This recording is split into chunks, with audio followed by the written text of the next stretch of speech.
36절을 기도로 하나님 앞에 올려드립니다. 우베노 요나를 슈바 아도나이 리베로부터 알려드린 이스라엘 여호와 이스라엘 천만에게로 돌아오소서. 모든 대적은 떠나가고 하나님 은혜는 충만하기만 줄 믿습니다. 오늘의 토라 포션 본문 제목을 한글로 읽고 히브리어로 읽어보도록 하시겠습니다. 창세기 12장 1절 말씀. 여호와께서 아브라함에게 이르시되 너는 너의 흉터 친척 다윗을 따라 내가 네게 지시할 땅으로 가. 아멘. 우리 히브리어를 천천히 읽어보십니다. 아요베 아도나이 엘 아브람 레크레카 네 아체카 오미오라드테카 오미레크 아비카 에 하아레즈 셰알에카. 오늘도 히브리어로 성경을 읽었습니다. 주의 은혜가 저와 여러분의 신령 속에 넘쳐나시기를 주님의 이름으로 축원합니다. 하나님의 은혜 가운데 지난주 한 주간 월요일부터 금요일까지 고양시에서 센박 선교사님이라는 분을 모시고 4박 5일간 세미나를 하고 왔습니다. 또 반가운 손님 오셨네요. 반갑습니다.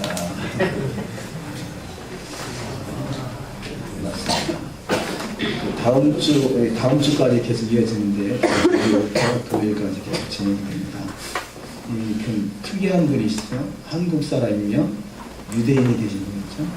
유대인 랍비가 되시고 또 유대인 메시아닉 교회를 하시고 또 한의사 하시고 뭐 좋은 것은 다 하신 것 같아요. 그런 분이 또 한국계 유대인이 있다는 것이 좀 신기합니다. 한국말을 저보다 더 잘하시고 참 하나님께서 특별한 은혜가 참 인도하시는 분이다 여겨집니다. 샘박, 그렇죠. 샘박, 샘이 이름을 맞아요. 이제 그분의 티칭은 주경신학이라고 하는데요. 주경신학은 성경의 요절 속에서 핵심적인 단어를 이제 찍어서 그 단어의 내용을 풀이해 주시는데 특별히 그 어떤 한 문맥에서 그 핵심적인 단어가 있다는 거죠. 그런 단어들을 우리는 그냥 성경에 번역이 쭉 번역이 되어 있으니까 그 의미를 놓치기 쉽습니다. 그런 부분들을 좀 강조해서 설명해 준다 하시는데요. 근데 이 티칭법이 문제를 딱 던져놓고 그냥 이 회중에서 모두 질문이나 응답이 없으면 그냥 넘어가버려요. 그냥 안다고 넘어가는 건지 모른다고 넘어가는 건지 이 듣는 입장에서는 아주 좀 애매하죠. 그래서 캐션 마크 문제를 던져주고 지나가는 것 같아요. 그래서 참 열심히 듣고 있습니다. 들어놓고 그걸 나중에 따로 연구를 또 해봐야 될 그런 부분들이 있는 것 같습니다. 어쨌든 또 귀한 분을 만나서 그분이 또 한의사시 한국에서 그 군대도 마치고 한의사도 자격을 따서 또 활동도 하시고 아주 또 유명한 그런 일들을 많이 하셨더라고요.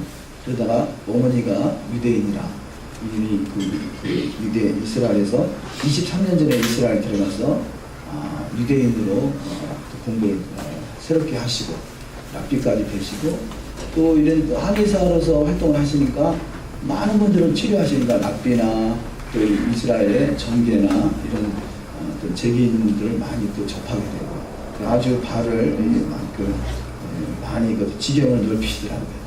그래서 그런 상황 속에서 거의 23년 동안은 이 한국 사람을 거의 상대하지 않은 뭐 그런 상황이었던 것 같아요. 특별한 경우 아니면 그냥 이렇게 은둔하다시피 그 유대적인 그 뿌리 흐름 속에서 꽉 박혀서 23년 동안 사셨던 것 같습니다. 어쨌든 여러 가지가 저는 이번 기회를 통해서 그 랍비 서기사님을 만난 계기도 됐지만 그 주변에 오신 분들이 히브리적 사고를 하시는 분들이거든요. 우리는 히브리 뿌리잖아요. 근데 히브리 뿌리와 히브리 사고의 차이는 간단하게 표현하면 히브리 뿌리는 정말론이다 그럽니다. 그래서 성경 전체를, 성경 어디를 보든지 전체를 다 보는 거죠. 그래서 나무를 비한다면 이게 나무를, 한 그루의 나무가 어떻게 생겼는가, 성경을 어디를 보더라도 한 그루의 나무를 보듯이 전체를 쫙 본다라면, 히브리 사고는 그 나무 안에 있는 과일의 열매가 이게 지금 제대로 열렸는가, 벌레를 먹지 않았는가 하나하나 세심하게 살핀다, 그렇게 표현할 수 있겠죠. 그래서 두 가지 다 필요한 거죠. 이 전체적인 그림을 보고 그 안에 있는 과일이 제대로 열리고 있는가 하나하나 살피는 것. 이것이 우리가 히브리 뿌리를 하고 있는 우리에게, 또 히브리 뿌리 안에서 히브리 사고가 접근이 된다면 그야말로 금상첨화다 여겨지고요. 그런데 히브리 뿌리가 없는 상태에서 히브리 사고만 접하게 되면 이게 전체적인 그림이 또 안 그려지니까 어떤 여러 가지 부족한 부분이 많이 있겠다 여겨집니다. 그래서 또 하나님의 또 계기가 돼서 또 그런 분들을 만나게 하고, 거기 또 오신 분들이 히브리적 사고로 오랜 동안 한 10여 년씩 이렇게 다져진 분들이다 보니까 그런 좋은 영향력들을 저는 단숨에 이렇게 취할 수 있는 계기가 된 것 같아요. 같이 있는 룸메이트가 또 그런 쪽으로 많이 연구를 하신 분들, 이런 분들이니까 그분들이 가지고 있는 어떤 노하우나 책이나 이런 분들을 소개도 받고, 우리가 가지고 있는 책들도 소개하고, 그래서 연합할 수 있는 좋은 계기가 됐다라고 생각이 됩니다. 더욱더 이제 우리가 반은 했잖아요. 앞으로 내일 월요일부터 또 5일 동안 또 좋은 영향력들을 받아서 올 수 있도록 기도해 주시기 바랍니다. 오늘의 토라 포션은 너무 유명한 말씀이죠. 창세기 12장. 아브라함이 하나님께 부름을 받아서 본토 친척 아버지를 떠나서 하나님이 지시할 가나안 땅으로 들어가는데요. 너무 중요한 거예요. 그래서 가능하면 창세기 12장 1절, 2절, 3절을 다 암송하면 좋겠습니다. 이것은 과거에는 이스라엘과 나와 상관이 없다라고 여길 때는 아브라함도 나와 상관이 없는, 별로 관계가 없는 말씀으로 보여졌지만, 우리가 이스라엘의 접붙임을 받아서 토라가 회복되어야 된다는 마인드를 가지고 있는 사람한테는 창세기 12장 1절, 2절, 3절이 너무 중요합니다. 이 말씀을 가온하면 암송을 하셔서 이 말씀대로 이루어지는 신앙이 다 되셔야 될 줄 믿습니다. 우리는 거기서 접붙임을 받은 거죠. 우리는 우리 이스라엘의 접붙임을 받았다 이렇게 표현할 수 있겠지만, 아브라함에게 접붙임 받았다 해도, 우리 믿음으로 아브라함에게 접붙임 받았다 해도 다른 말이 아니고요. 아브라함에게 접붙임 받고, 야곱의 집에 접붙임 받고, 이스라엘의 접붙임 받고, 갈람나무의 접붙임 받고, 다른 말이 아닙니다. 다 같은 말인 것이죠. 다 같이 연결되어 있다 할 수 있겠습니다. 우리가 창세기 12장 1절 다시 한번 읽어보십니다. 여호와께서 아브라함에게 이르시되 너는 너희 본토 친척 다윗을 떠나 내가 너에게 지시할 땅으로 가라. 내가 너를 큰 민족을 이루고 내게 복을 주어 내 이름을 창대케 하리니 너는 복의 근원이 될지라. 자, 하나님께서 아브라함을 복의 근원으로 부르셨다라면, 저와 여러분이 그곳에 접붙임을 받았다라면 또 이 아브라함같이 복의 근원이 되는 축복이 있을 줄 믿습니다. 우리가 찬송가 28장인가요? 복의 근원 강림하사 찬송하게 하소서. 할렐루야. 예전에 우리가 이쪽에 오기 전에 저 6단지 앞에 있었는데요.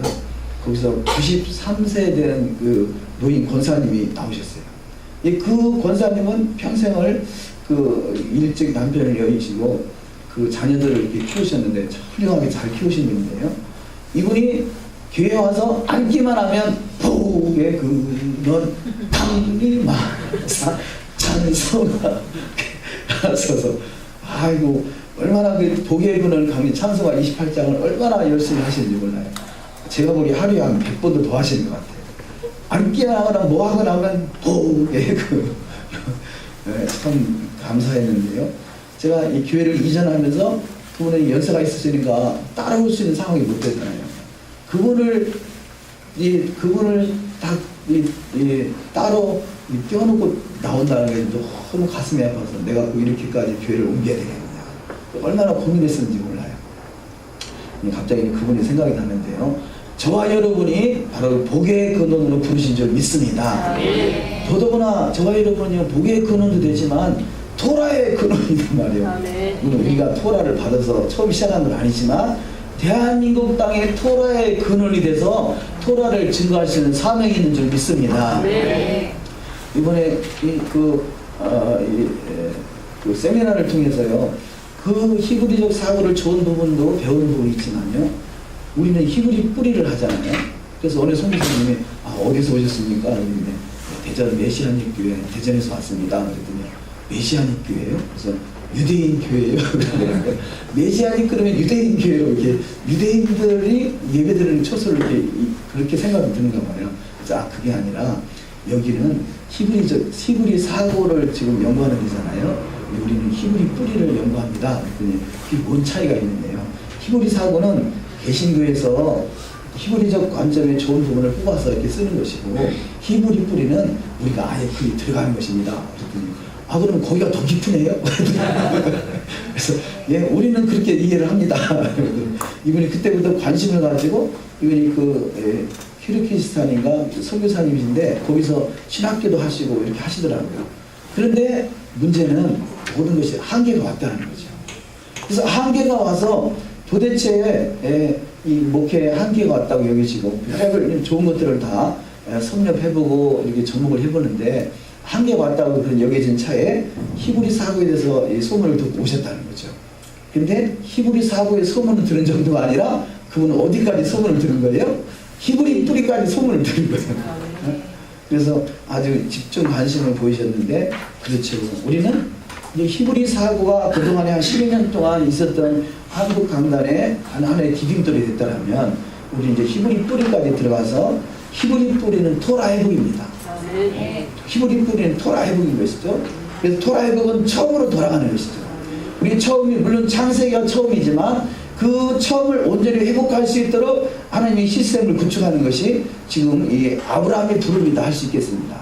그래서 아브라함을 믿음의 조상으로 부르시고 그 아브라함을 통해서 복의 근원을 세우신 것 같이 우리가 더더구나 이 히브리 뿌리로 들어와서 토라의 회복을 외칠 수 있다면 이것이 바로 복의 근원이 되는 또한 축복이 되는 줄 믿습니다.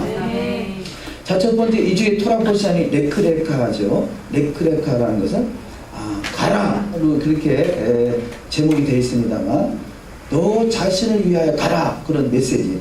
너 자신을 위하여 가는 길이 어디겠어요? 가나안을 향해서 가는 것이죠. 가나안은 궁극적으로 천성입니다. 그래서 저는 그래서 가나안 천국 이런 단어를 쓰는데 제목도 그렇죠. 가나안 천국을. 가나안은 지금 이스라엘 땅에 있는 가나안도 가나안이지만 그 궁극적인 그 땅이 천국이라는 거죠. 그래서 제목을 가나안 천국으로 우리는 가고 있는 것입니다. 근데 이 레크레카라는 단어가요, 가라라는 지금 레크레카, 이 레크라는 단어가 이 어원이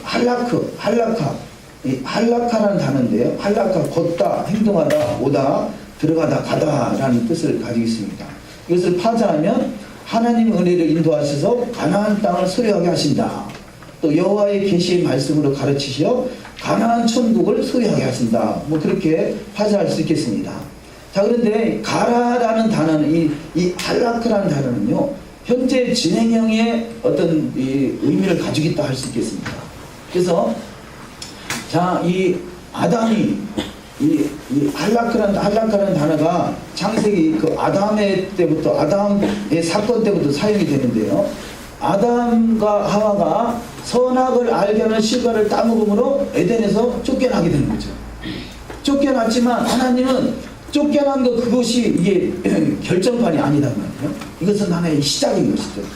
그 쫓겨난 그가 이제는 완성된 땅으로 메시아 왕국으로 완성되는 것, 이것이 주님은 이 쫓겨나는 데서 그것이 쫓겨나는 끝이는 것이 아니라 다시 메시아 왕국으로 회복되는 데까지를 주님 보시고서 에덴 동산에서 그를 내보냈다는 것입니다.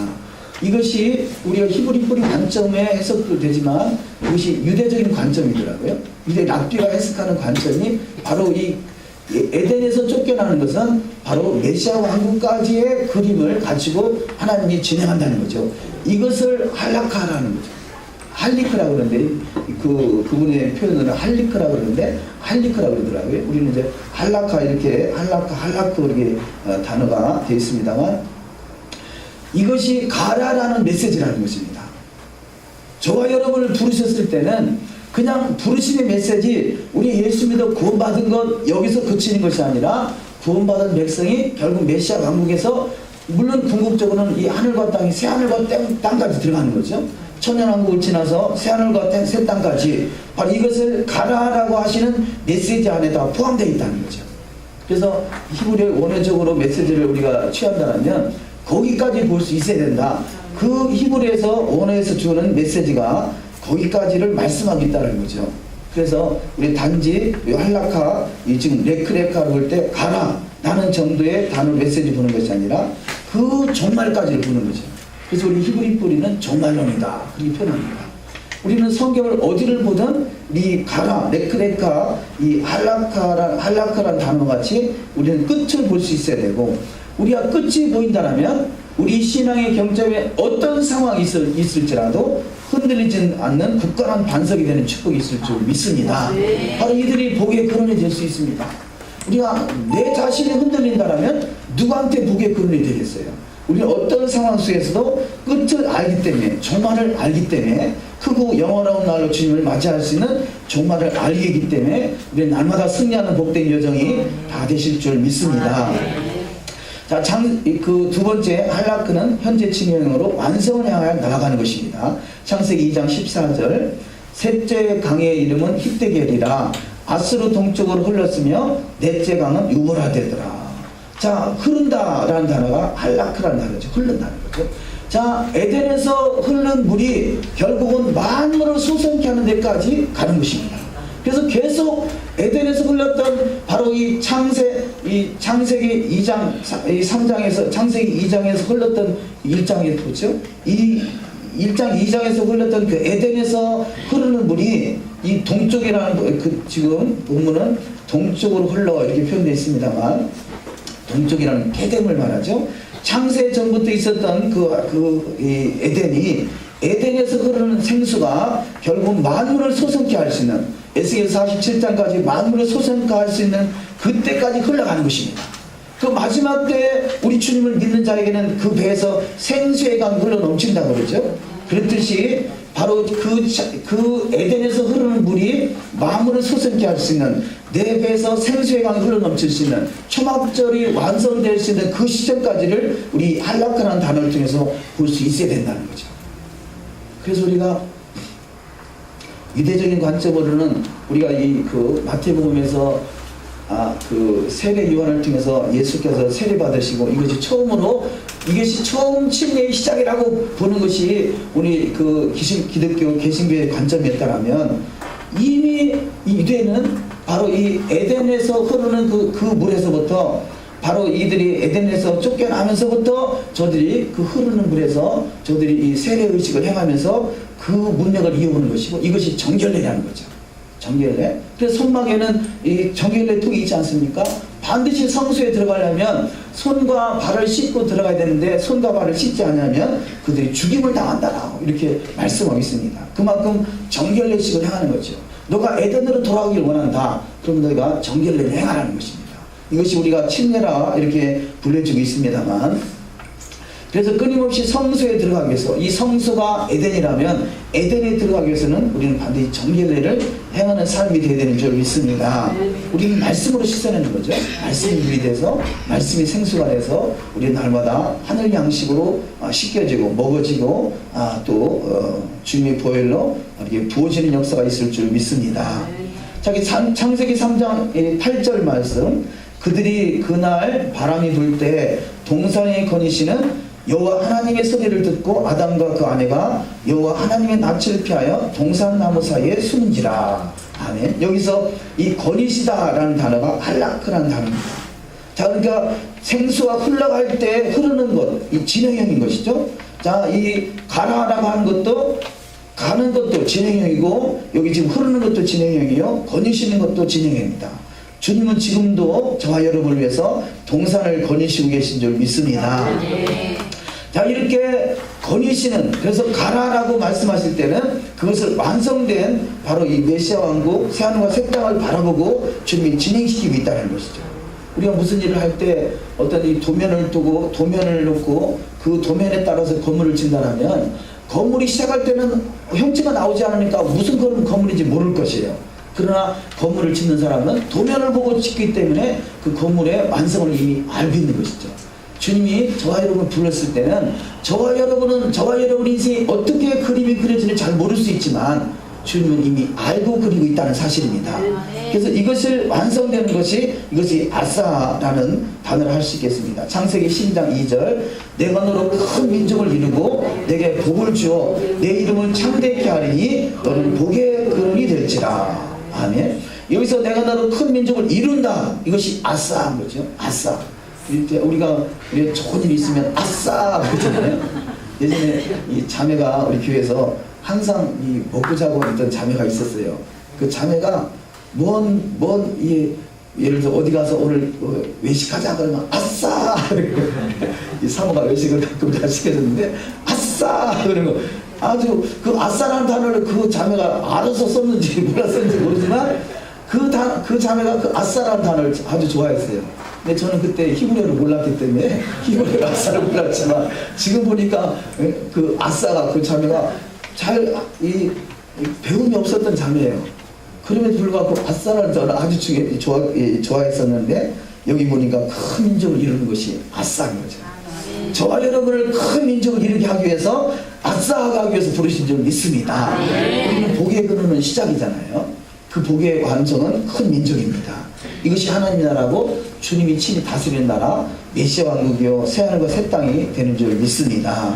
그래서 아싸는 행하다, 만들다, 달성하다, 낳다, 바치다 라는 뜻을 가지고 있습니다.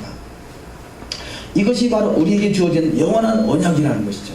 주님이 우리를 부르셔서 가라 말씀하신 것이 완성되는 것이 영원한 언약이고, 그래서 이 영원한 언약을 성취하게 하기 위해서 우리 하나님 말씀을 주시고 이 하나님 말씀 토라를 대대로 지킬 영원한 규례다, 율례다, 법도다 이런 말씀을 쓴 것입니다. 자, 그렇다면 하나님께서 정하신 영원한 규례라는 것은요 아싸가 이루어질 때까지 진행되는 것입니다.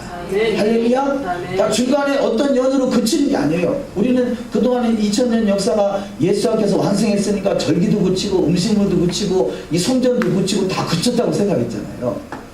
아싸가 중단된 거, 가라가 할라크가 중단된 것입니다.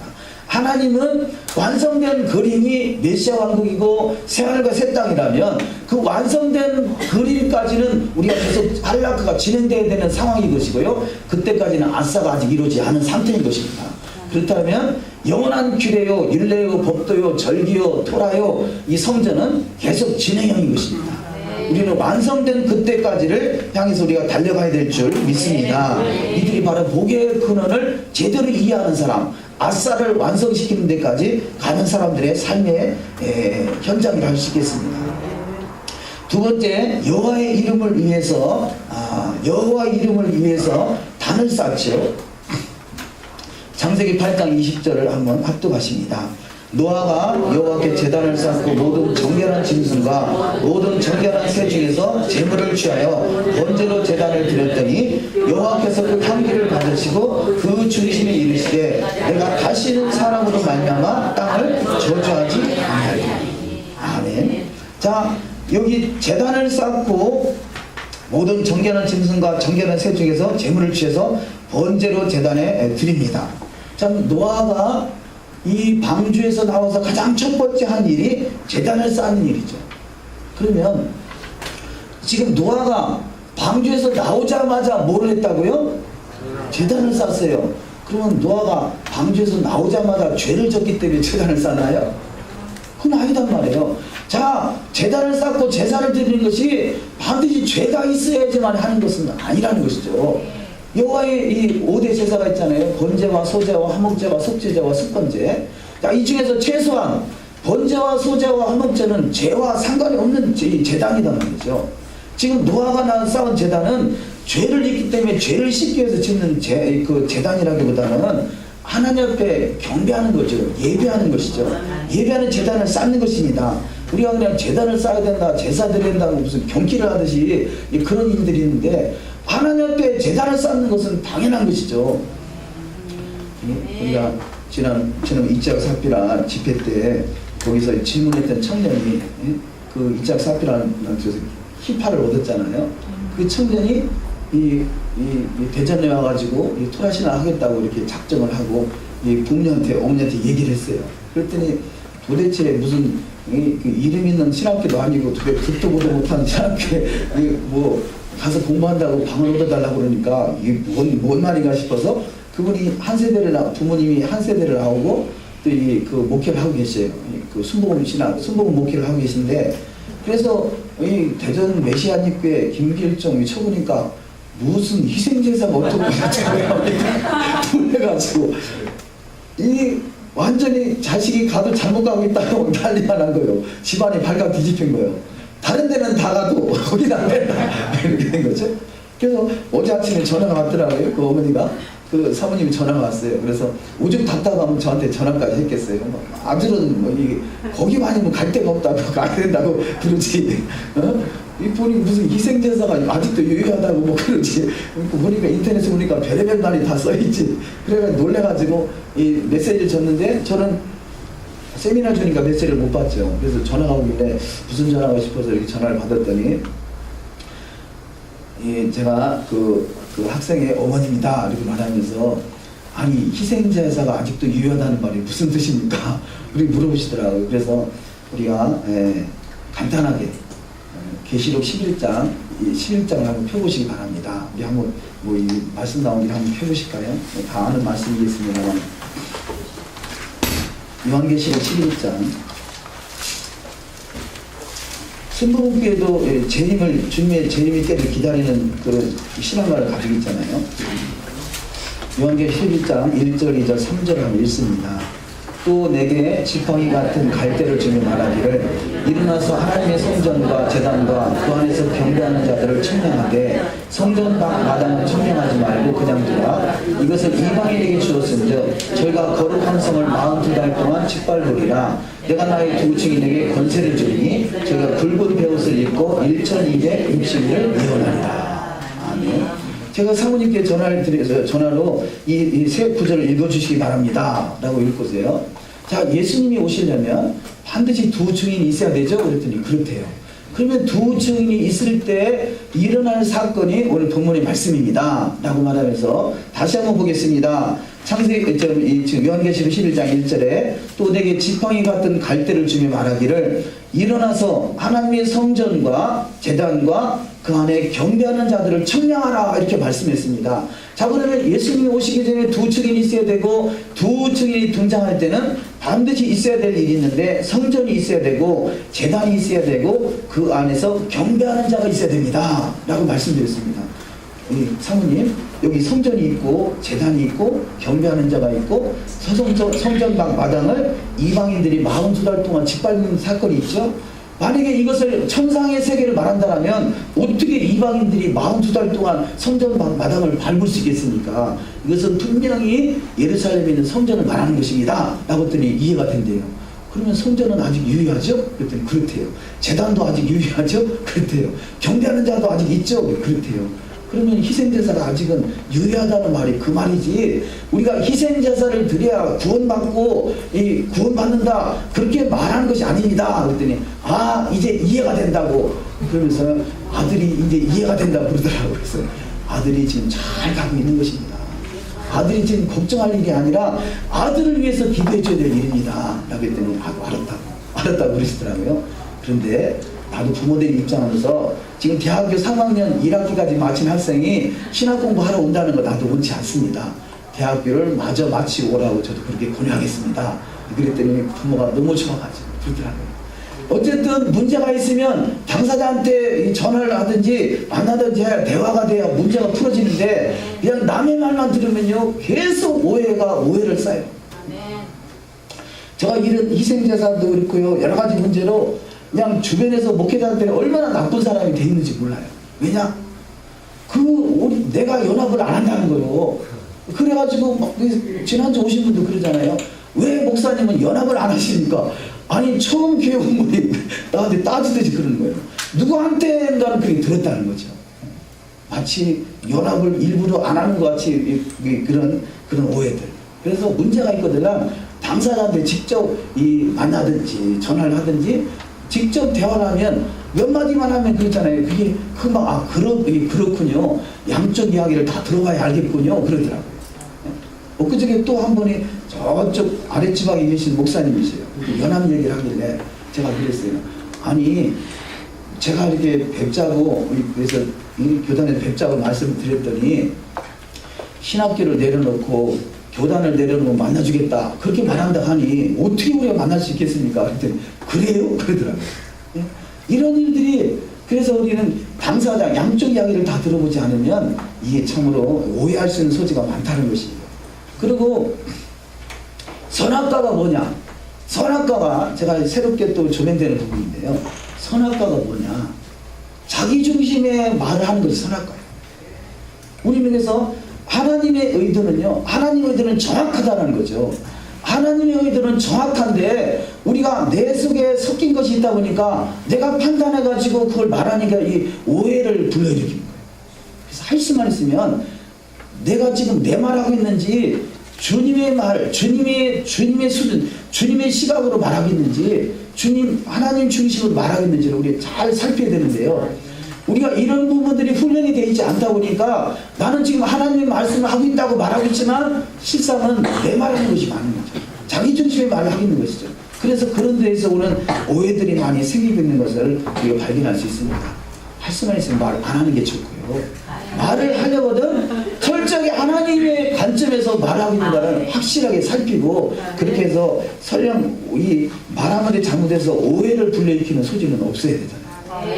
이런 것들이 우리가 성숙되지 못한 그런 모습이다라는 생각이 듭니다. 우리는 이 하나님 앞에 날마다 지금 이 노아와 같이 제단을 쌓는 신앙의 여정이 되어야 될 줄 믿습니다. 자, 여기서 근데 이 본문 말씀의 제목이 여호와의 이름을 위하여 제단을 쌓다 그러잖아요. 제가 2장 4편을 이번에 세미나를 통해서 느끼는 부분 중에 한 가지가 이 유대적인 관점에서 자 우리가 하나님이 어디 계신가? 저는 그렇게 이해가 됐습니다.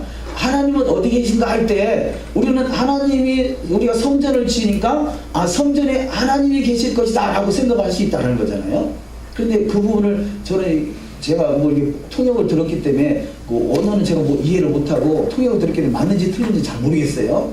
그런데 이제 그분의 관점은 제가 어쨌든 결론적으로 하나님은 어디 계신가 할 때 그 하나님이 성전에 계시는 게 아니라 우리가 그 성전을 짓는 그 우리 속에 계시다는 거죠. 그것이 유대적인 관점의 해석이다 그렇게 표현하더라고요. 우리 두 가지, 세 가지 예를 들었습니다만 제가 볼 때 결론적으로는요. 하나님이 어디 계신가 할 때 하나님이 성전에 계시는 게 아니라 그 성전을 짓는 우리 안에 계시다는 거죠.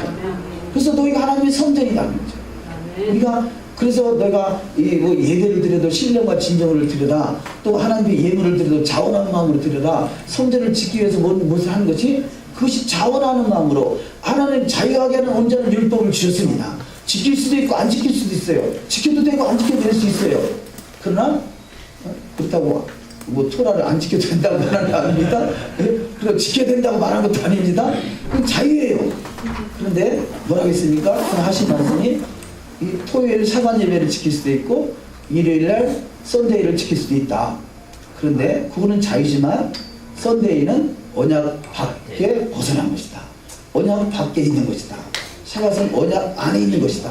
그 차이인 거죠. 말을 부드럽게 해서 그렇죠. 예. 근데 누가 언약 밖에 거할 것이냐 언약 안에 거할 것이냐 누가 판단하는 것이죠. 우리가 자유하는 가운데서 우리는 언약 안에 거하는 신앙이 되어야 될 줄 믿습니다.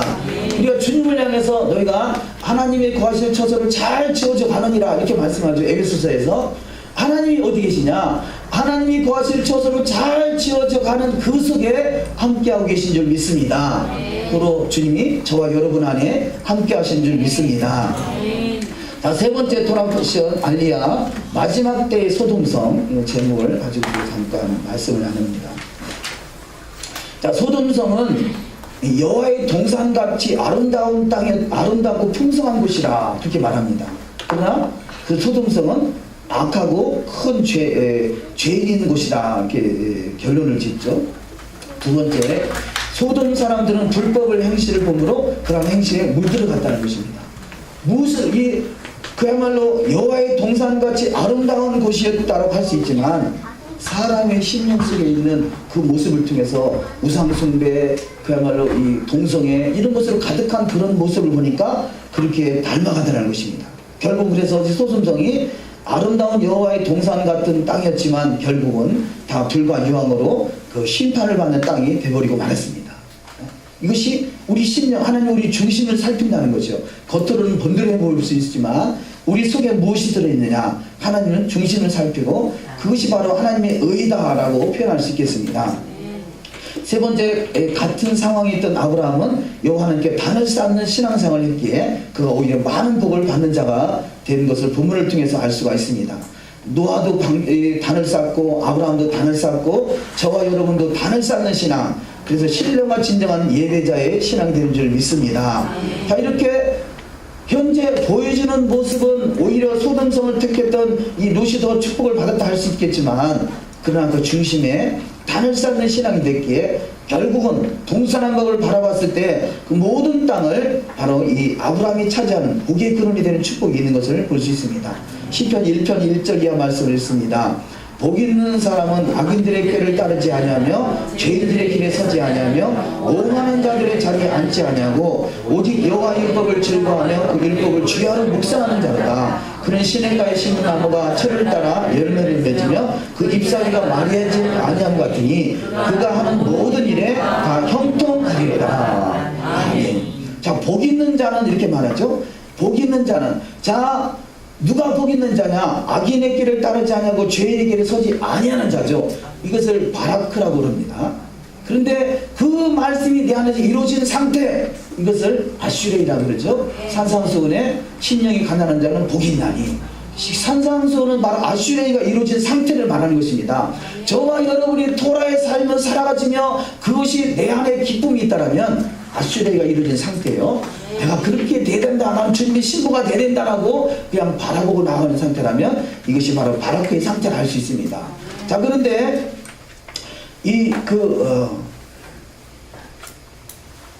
우리가 보통 기도할 때 축복, 하나님 나를 축복해 주세요, 누구를 축복해 주세요 이렇게 말씀할 수 있잖아요.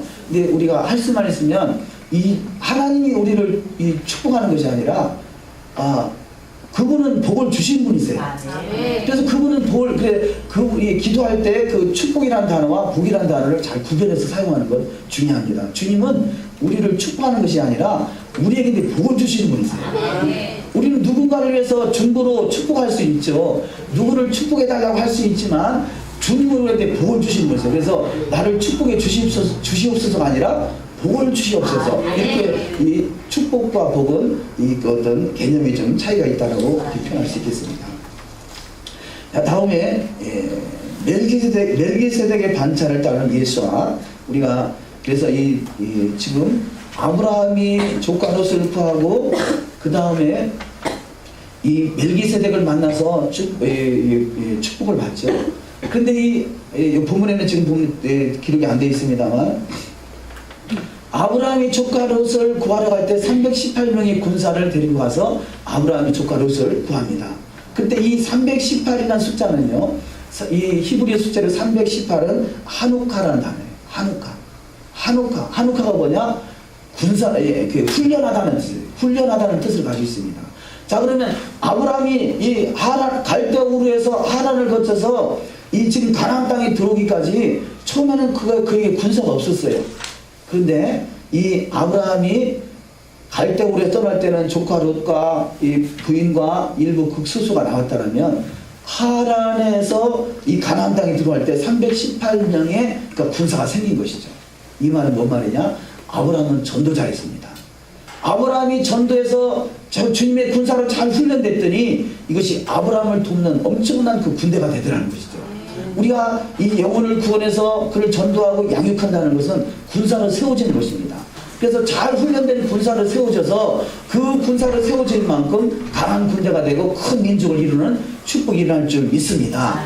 그래서 아브라함이 하는 일이 뭐겠어요? 장막 앞에 앉아서 장막문에 앉아서 지나가는 사람을 쳐다보고 있는 거예요.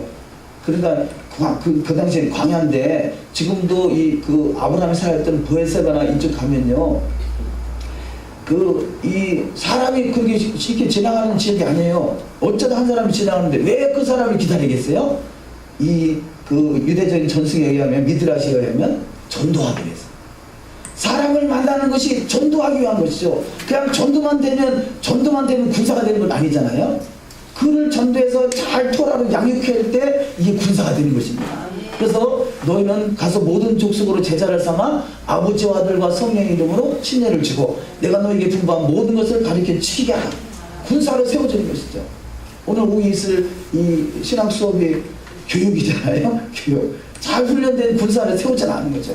아브라함이 잘 평소에 그 말씀으로 잘 양육을 했더니 318명의 군사가 되고, 이 또 318의 숫자는 또 엘리에셀이죠. 엘리에셀은 성령을 말합니다.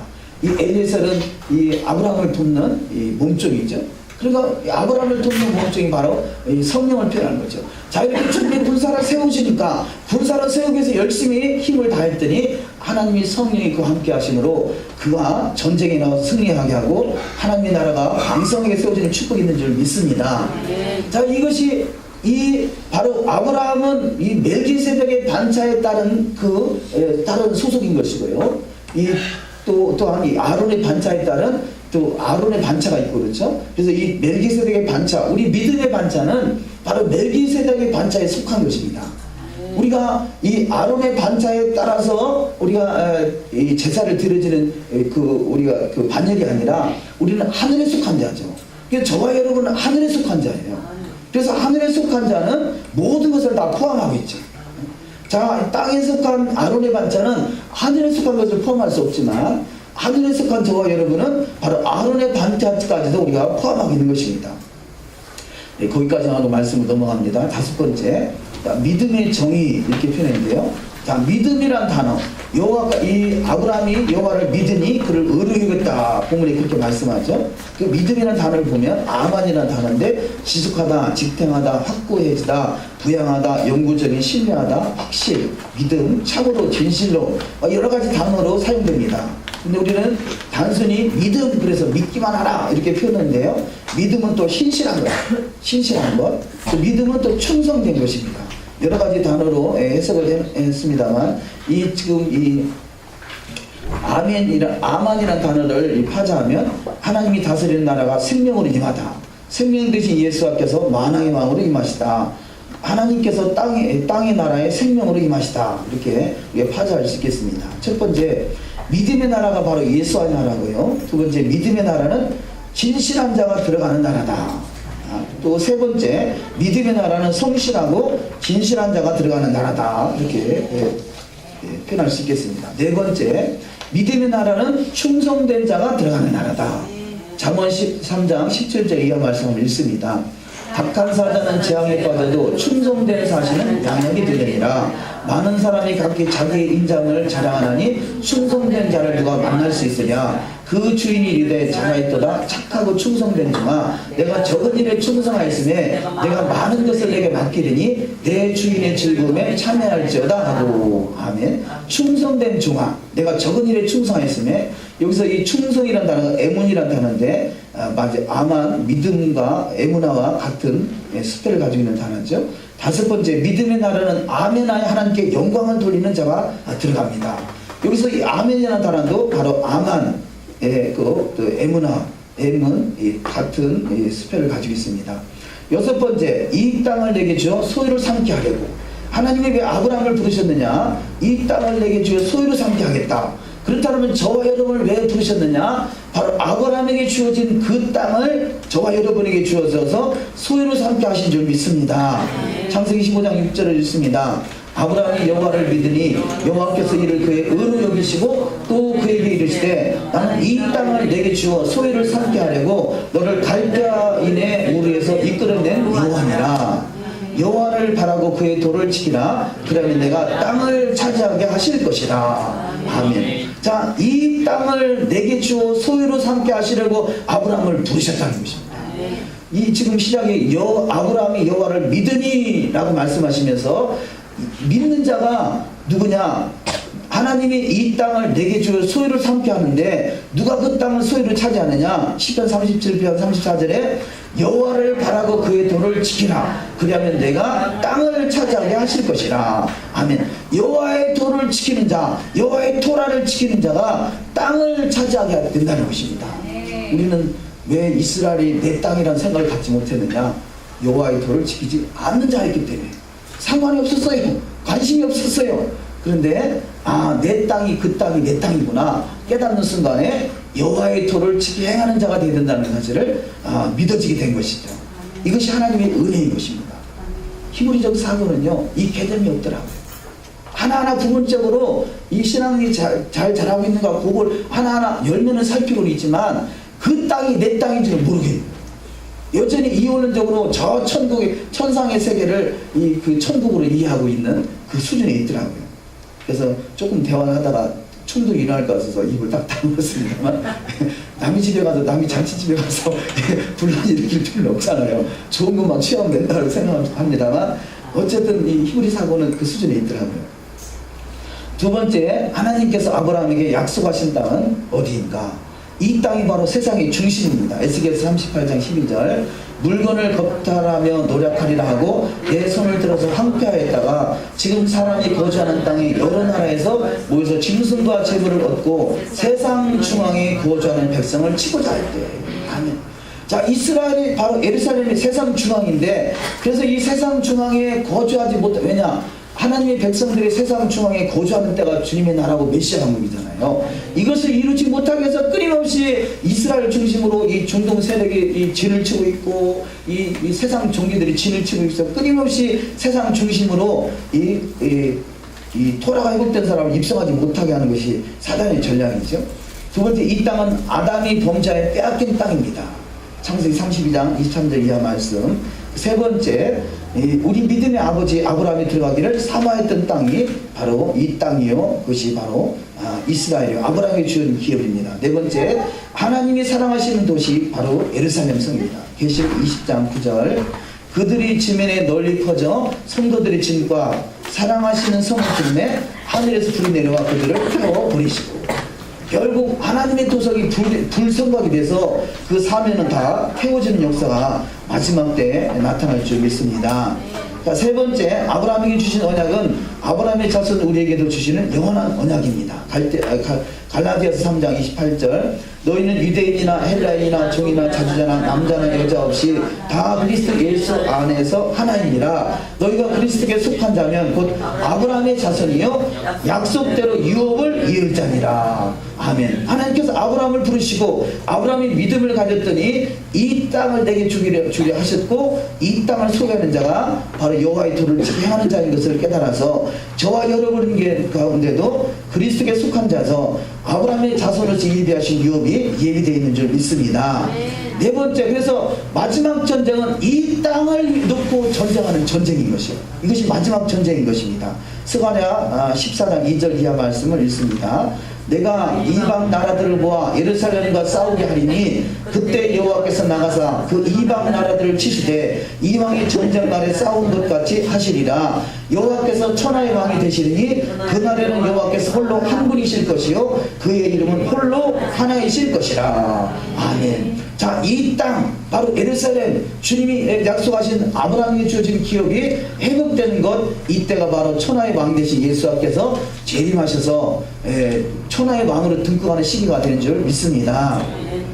자, 마지막 말씀, 이 하나님께서 아브라함에게 할례를 행하라 하시죠. 이 할례는 언약의 증표라 이렇게 말씀합니다. 그래서 아브라함이 원래 약속에 따라서 사라를 통해서 이삭을 낳아야 되는데 이 75세의 부름을 받은 그가 90세까지 기다리는데도 자녀가 없으니까 결국은 이 하갈을 통해서 이스마엘을 낳게 됐죠. 그래서 하나님의 언약을 벗어나는 순간에 하나님께서 너는 내 앞에서 완전해야 되는데 너가 아직은 완전하지 못하다. 고로 너는 할례를 행해서 이 언약의 증표를 가지고 완전한 표징으로 삼아서 내 앞에 생하여 완전하라 라고 주신 말씀이 바로 이 창세기 17장의 할례라 이렇게 이해할 수 있습니다. 할례는 구원의 증표, 구원의 조건이 아니라 언약의 증표를 준 거죠. 언약, 결혼한 사람이 결혼을 언약의 증표로 결혼 반지를 끼듯이 할례는 증표인 것입니다. 자, 이것이 오해가 돼서 사도행전 15장 1절에서 유대인들의 그 어떤 분쟁이 일어나는 사건이 기록되는데요. 사도행전 15장 1절을 읽습니다. 어떤 사람들이 유대로부터 내려와서 형제들을 가르치되 너희가 모세의 법대로 할례를 받지 않으면 능히 구원을 받지 못하리라 하니. 아멘. 자, 이 문제가 이 성경에서 신약 속에서 전반적으로 나타나는 이 할례 문제에 등장을 할 수 있는데요. 우리가 이 부분에서 우리가 자세히 한번 살펴보기 원하는 것은 모세의 법이 뭐냐 하는 것이죠. 아니 모세의 법이 토라죠. 당연하지 않겠어요? 그런데 여기에 함정이 있다는 것입니다. 저도 여기서 말하는 모세의 법 그럴 때요, 이건 당연히 토라로 생각했어요. 당연히 토라로 생각했는데, 왜냐하면 모세의 법 그랬으니까 당연히 이것은 토라를 말하는 것이고, 근데 토라는 구원의 조건이 아니다, 여기 구원의 조건이라고 말한 것이 문제다라고 이렇게 해석을 했는데요. 제가 그래서 원어를 찾아볼 생각도 안 했죠. 왜냐하면 모세의 법 그러니까 이건 당연히 토라다고 생각했기 때문에 원어를 찾아볼 생각 자체를 안 했는데, 이 모세의 법이라는 단어의 원어를 찾아보니까 헬라어로는요, 이 모세의 율법은 그 노무스라는 단어를 씁니다. 그런데 여기는 노무스라는 단어가 사용된 게 아니라 에도스라는 단어가 써졌어요. 그러니까 우리는 그냥 단지 모세의 법 번역이 이렇게 돼 있으니까 토라라고만 생각했는데, 이것은 이 에도스라는 단어는 모세의 율법이 아니라 버릇, 습관, 관습, 관례 이런 것을 말합니다. 자, 그러면 이것이 뭐냐? 여기서 말하는 것은요, 자, 조금 이것을 좀 풀어서 설명을 하면 모세의 법이 있습니다. 근데 이 모세의 법에는 할례라는 게 이야기가 있어요. 근데 그 할례를 유대인들이 이것을 유대교에서는 그 이방인들이 구원을 받으려면 너희가 유대인이 돼야 되는데, 유대인이 되는 조건으로 할례가 있다. 그래서 할례를 받으면 유대인이 되고 그럼 너희들도 구원받을 수 있다. 이것이 이게 유대교의 전승인데 그걸 말하는 거죠. 자, 모세의 법은 있습니다. 그것은 잘못됨이 없습니다. 모세의 법에는 할례가 분명히 있습니다. 그런데 모세의 법의 할례를 유대교에서 저들의 관례에 따라서 할례를 행해야 저들이 이 유대인이 되고 그래야 이방인들이 구원받을 수 있는 조건이 된다는 것을 저들이 이렇게 의례적으로 해온 거죠. 그러니까 이게 유대교의 교리가 되어버린 거죠. 모세의 법이 문제가 아니라, 모세의 법인 할례가 문제가 아니라, 모세의 법인 할례를 유대교에서 그것을 행해야 구원이 있다라고 조건을 붙여놓은 그것을 모세의 법이라 간단하게 표현했다는 거죠. 이 단어가 모세의 율법을 말하는 단어가 아니라 모세의 법을 유대 전승에 의해서 하나의 구원의 조건으로 이렇게 둔갑시켜서 행동으로 취해왔던 것, 이것이 이 구전율법이죠. 그 구전율법에 기록된 말씀을 간단하게 한마디로 모세의 법 이렇게 딱 요약을 해놓은 것이다. 그래서 모세의 법이라는 것은 토라를 말하는 것이 아니라 이 에도스, 버릇, 습관, 관습, 관례에 따라 하는 이것이 유대교의 교리를 말하는 것이다. 그렇게 이해를 하시면 우리가 설명하는데 좀 이해가 될 듯 싶습니다. 갈라디아서 5장 2절 말씀에 보면요, 보라, 나 바울은 너에게 말하느니 너희가 만일 할례를 개종의식 그랬죠. 이들이 말하는 할례는 모세의 법에 기록된 할례를 말하는 것이 아니라 개종의식을 위한 할례를 말하는 것이죠. 그래서 보라, 나 바울은 너에게 말하느니 너희가 만일 개종의식에 의한 할례를 받으면 그리스도께서 너에게 아무 유익이 없느니라, 이 말을 갈라디아서 하고 있는 것인데, 이 말의 의미를 이해하지 못하기 때문에 바로 할례는 이 할례를 행하는 자, 아무 유익이 없는 자다, 뭐 이렇게 표현하는 자, 오히려 구원을 상실하는 자, 별의별 말들이 다 이게 표현되고 있죠. 이 부분을 잘 이해하셔서 모세의 법 이 부분을 잘 설명할 수 있도록 우리가 양식으로 취할 수 있기 바랍니다. 네 번째, 우리를 의롭게 하는 것은 오직 예수를 믿는 믿음입니다. 예수를 믿는 믿음인 것이죠. 다섯 번째, 토라는 하나님과 언약한 구원받은 백성에게 주신 선물입니다. 여섯 번째 할례는 언약의 표징입니다. 언약을 잊은 아브라함을 사랑하시는 하나님이 그의 몸에 언약을 새기게 하셔서 잊지 못하도록 하셨습니다. 하나님의 명령과 사랑하고 순종하는 자들은 하나님의 보호를 받습니다. 시편 119편 173절을 읽습니다. 내가 주의 법들을 택하였사오니 주의 손이 항상 나의 도움이 되게 하소서. 아멘. 주의 법들을 택하여 믿는 자가, 구원받은 자가 주의 법들을 택하여 그 말씀을 준행하는 자에게 주의 손이 항상 나의 도움을 되게 하소서. 우리가 이 성전을 짓고자 하는 그 속에, 성전을 짓는 그 속에 하나님이 거하신다, 그렇게 표현했잖아요. 우리가 토라를 준행하고 토라를 지켜 행하고자 하는 그 속에 하나님의 영이 거하시는 축복이 있는 줄 믿습니다. 우리가 단어 용어를 사용할 때요, 이런 부분들을 우리가 주의했으면 하는 부분이 있는데요, 우리가 그랬습니다. 토라 회복을 위해서 외칩니다. 그러면 외부에서 그러죠. 그럼 당신은 토라를 지키느냐 그러잖아요. 그럼 우리가 그냥 쉽게 그래 나 지킨다 이렇게 말할 수 있어요. 사실은 우리는 토라를 지키는 게 아니라 지키려고 노력하는 거예요. 그래서 이 부분을 우리가 잘 설명이 됐으면 좋겠어요. 예를 들어서 토라를 지키냐? 그럼 지킨다 그러면요, 너가 6월절 지키냐? 그래 지킨다. 6월절 뭐 하는 거냐? 성전에서 제사 드리는 것이 6월절이란 말이에요. 그러면 우리가 성전에 제사 드리냐? 안 드리잖아요. 그럼 지키는 게 아닌 거지. 지키려고 노력하는 거죠. 우리는 지키려고 노력하는 거예요. 그러면 지키려고 노력한다 그러면 피할 길이 있어요. 근데 지킨다 해버리면 우리가 100% 지키느냐? 예? 우리가 100% 지킨다고 장담할 수 없단 말이에요. 예? 율법의 613가지 자체도 100% 못 지키고요. 거기서 또 우리가 하나하나 샤밧도 우리가 지금 유대인만큼 샤밧을 소중하게 시간을 구별하고 이런 부분도 부족하잖아요. 뭐 하나 우리가 코셔를 말하지만 좀 시간이 조금 지나갔습니다만 한 말씀만 더 드리면요, 제가 이번에 세미나를 가가지고 이 첫 월요일 날이 남양주에 수업이 있어서 수업 끝나고 야간에 거기 또 제가 처음 가는 거기 가서 기숙사가지고 문 열어달라고 할 수가 없어가지고 남양주에서 자고서 아침에 어디 가서 해장을 하려고 거기서 또 신세까지 있을 수 없어 일찍 나와가지고 새벽에 나와서 이 고양시 주변에 돌았더니 이 콩나물국밥집이 보이더라고요. 그래서 콩나물국밥집에 3,800원. 그래서 맛있게 먹었어요. 그러고서 이제 그 다음날 화요일이잖아요. 내가 콩나물국밥을 싸게 먹고, 거기는 저녁이 제공은 안 되거든요. 이 점심만 제공이 되길래 가서 거기 같이 룸메이트하고 몇 명 가서 식사를 하십시다 그랬더니 보니까 강사님도 따라가고자 하는 그런 마음이 있으셔. 그래서 강사님도 같이 가시죠 그랬더니 거기 제가 이제 콩나물국밥집 얘기했잖아요. 그랬더니 그거는 코시가 아니래요. 아니, 나는 분명히 콩나물국밥을 먹었는데 이게 왜 코시가 아닐까?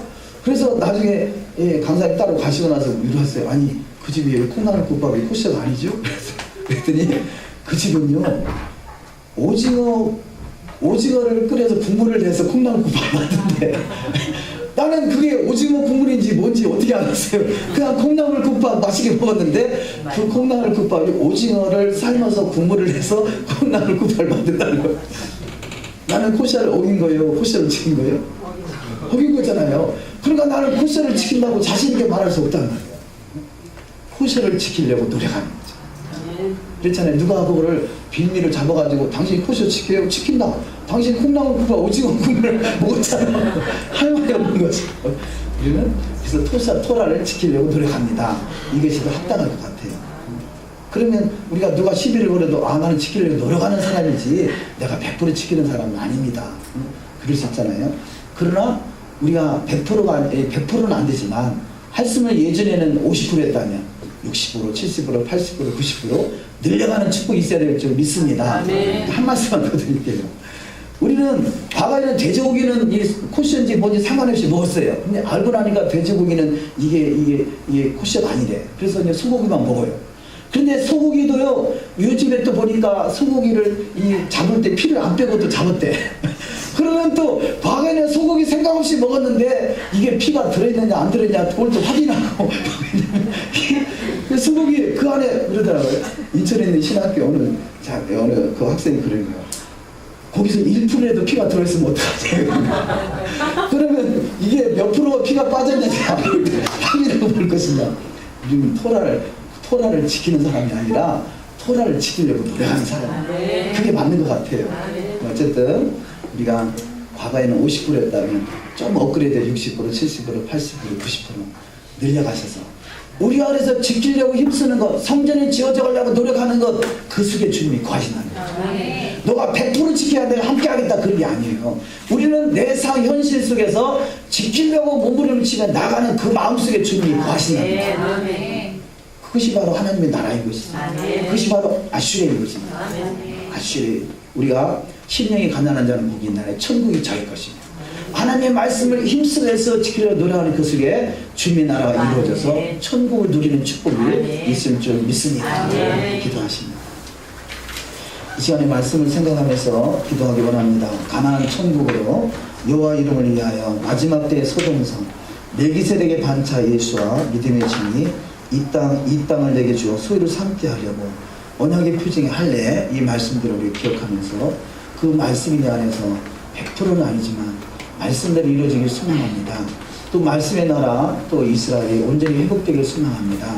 주님의 나라가 속히 땅에 임할 수 있도록 하나님이 거하실 처소가 완전하게 또 지어질 수 있도록 다시 오실 주님의 때를 잘 예비할 수 있도록 감람산으로 오실 주님을 바라보며 주님이 오실 길을 예비할 수 있는 우리 신앙이 되고 아브라함이 318명의 군사를 잘 훈련된 군사를 통해서 멜기세덱의 반차에 따른 이 멜기세덱 제사를 만나 축복을 받을 수 있었던 것 같이 우리 10년 속에 주님의 군사를 잘 훈련되고 또 우리가 주님의 군사를 잘 우리가 훈련시켜 나갈 수 있는 복된 여정이 되기 소망해서 합심해서 잠시 기도합니다.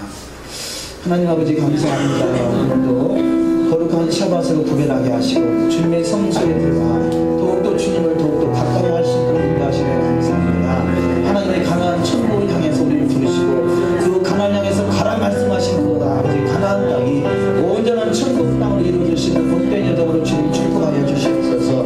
아버지 주님께서 여호와 이름을 두시려고 성전을 지게 하시고 여호와께서 친히 우리 가운데 거하시려고 우리를 성전 삼으신 아버지 하나님 우리가 하나님의 거룩한 성전을 잘 지어져가기 소망합니다. 우리 속에 있는 아버지 세상적인 것 아직까지 육신적이고 종교적이고 이성적인 사람들이 혹시 내 마음에 아버지 판을 치고 있지 않는가 깨닫게 하시고 이 모든 말씀들이 아버지 온전히 회복될 수 있는 믿음의 도로 달려나갈 수 있도록 하나님 축복하여 주시옵소서. 아버지 마지막 때의 소금성은 아버지 겉으로 보기 화려한 모습이었지만 그러나 결국은 아버지 불과 여왕으로 심판을 받는 모습으로 아버지 불과했습니다. 우리 심령 속에 겉으로 보여지는 아버지 화려한 아버지 건물이 아니라 내 내면 속에 주님의 성소로 잘 지어져가는 신앙이 되기를 합니다. 전쟁한 시간의 성소로 내 안에 심령 속에 아버지 심령이 주님이 하시는 것으로